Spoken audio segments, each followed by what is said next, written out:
let's go through now and start mixing all the different elements up. I want to sit down and really focus in on multiple different things in this brief segment as you talk about mixing it up. We talked about prototyping. There's 8 types, but really you're going to be focusing on, are you going to deal with people, objects? What kind of objects are going to be? Are they going to be static or just one thing? Or are they going to be interactive where the parts move and interact with the people that are working them? What about the location? What about the interactions? Think about that on your product as you go through and deal with the prototyping. We dealt with a whole series of different types of prototyping.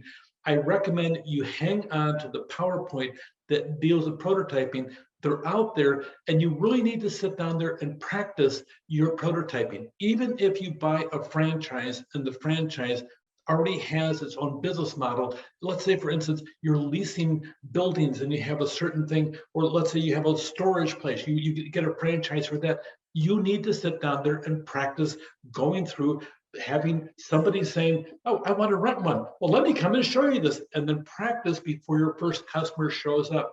Go through, do all this stuff. Create your product service and use a prototype and work out the fine details, sketches and designs, paper interfaces. Make it on paper. You'd be surprised how something simple like doing a simple paper cutout and making a model out of it will totally change your perspective. Where, oh, I never thought about that. Storyboards, just like Hollywood. They don't do it for fun. They do it because of the fact it is part of their industry. The visualization is a big thing. If you can, Lego prototypes, they're cheap. You can probably pick them up for $10 in the store. Actually, probably more like 20 nowadays. Okay, and build a prototype out of how it's going to look and how it's going to shape. Role play, act out what your product or service will do. Hi, I'm so-and-so, and I'm here. I'm so glad you came in today. I want you to take a look on the latest state-of-the-art that we created, really with you in mind. The physical models. Create an image of what you want to create. The Wizard Bot prototype, design it with fake buttons all in the right place. Just make it look like the real thing and get reaction in the process. User-driven, let the users tell you what they want to have in the process. So keep all 9 models for prototyping in mind. Also, a great startup place is the long tail. The long tail, as you recall, is about selling less of more. Okay, you want to sit down and have a large number of products, okay, targeted to this niche and this niche. You're looking for the high profit, low volume. So you want to sit down and focus in on the long tail where people tend to ignore it because it takes so much time to create it. There's a gentleman I know, he's got a fine cabinetry business and it's high end and you have to pay a lot of money for his business.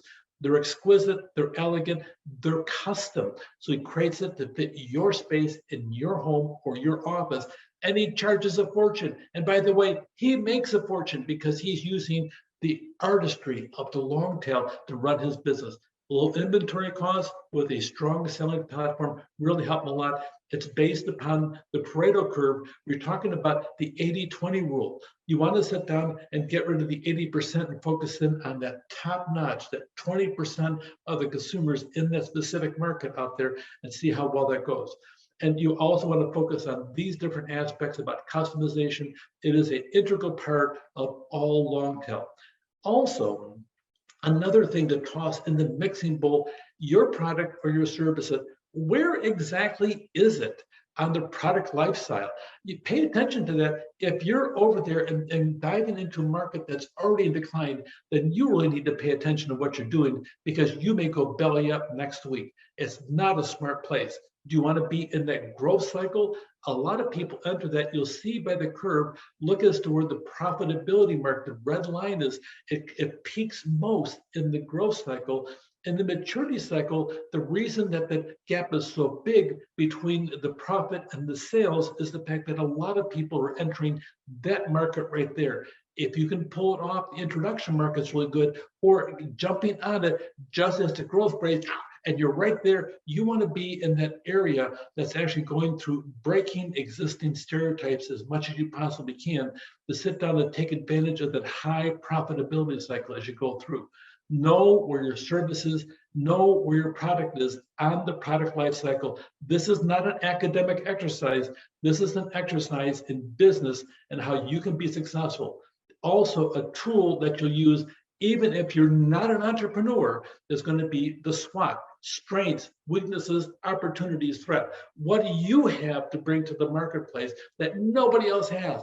What are your weaknesses? You got to pay attention to what you don't have and know those as well. What opportunities do you see over here, over here, over here? And what kind of threat is coming in to hone in on your territory or your turf that you're trying to cut out for yourself? Know what the SWOT analysis is. Make certain that you're paying attention as to what you do, and also use your strategic planning, your long-term planning, your interim planning called tactical, and your shorter-term planning called operational, and always have contingency plans, the what ifs in the process. We talked also about the red and the blue ocean models. Red ocean is you're going to open up a business that resembles other businesses already out there and maybe have a slight twist to it.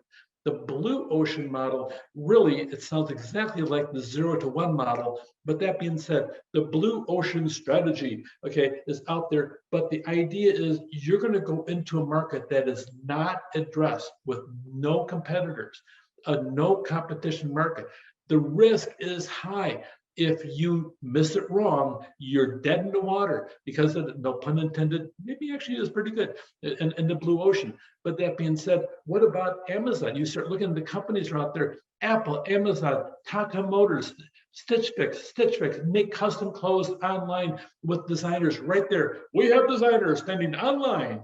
Send us your measurements and we'll create something custom just for you. Salesforce, Zappos, Yellowtail, they're all blue ocean models. That being said, there are areas where you're leaping into the next generation, into a world with no competition. It's really a fun place to go to. Terrifying also because the probability of success really is high, but it's also the probability of failure is also high as you go through. Blue ocean, 0 to 1, in my opinion, they're almost exactly the same concept. But blue ocean provides a lot more support to the concept.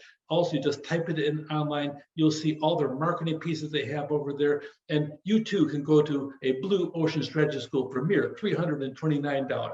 So think about the aspect, know what SWOT is, know the product life cycle, where you're going to be on it. Think about the idea of the startup with a long tail. There's a lot of merit to that, and know really in the back of your mind the 9 different types of prototyping that's out there. Take care.